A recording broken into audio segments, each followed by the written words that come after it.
De plus en plus de rues piétonnes à Strasbourg, la dernière en date, le quai des Bateliers. Pourtant, cette politique ne fait pas l'unanimité.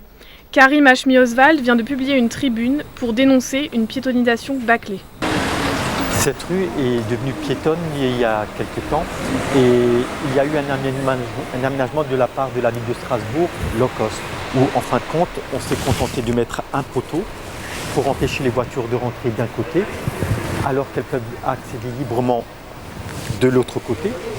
Une situation dangereuse, selon lui. La ville met en danger les usagers du domaine public et en particulier les piétons, sans parler des nuisances que ça apporte du fait que c'est devenu la loi de la jungle. Certaines associations de piétons regrettent une cohabitation compliquée entre les usagers. Principal problème dans la Grande Rue à Strasbourg, les terrasses des commerçants qui débordent sur la zone piétonne. Ils ne doivent légalement pas dépasser cette limite. Ce qu'ils font ici, un peu avec les tables et les chaises, et surtout plus avec l'annonce des menus et le chevalet derrière. Ils déplacent même ce chevalet et provoquent une altercation avec ce restaurateur. La limite ? Vous contestez la limite ? Tous les établissements mais ici, de brasserie, de bar. Ici on le voit. Le bras de fer avec les commerçants continue. Dans la rue, les Strasbourgeois accueillent pourtant favorablement la piétonisation.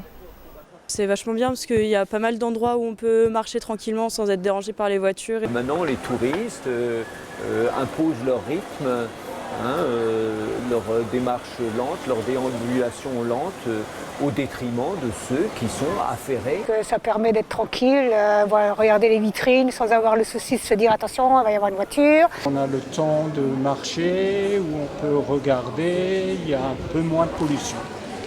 À l'Eurométropole, la piétonisation reste une priorité à développer, d'autant que le nombre de piétons a augmenté de 3 points de pourcentage sur les 10 dernières années.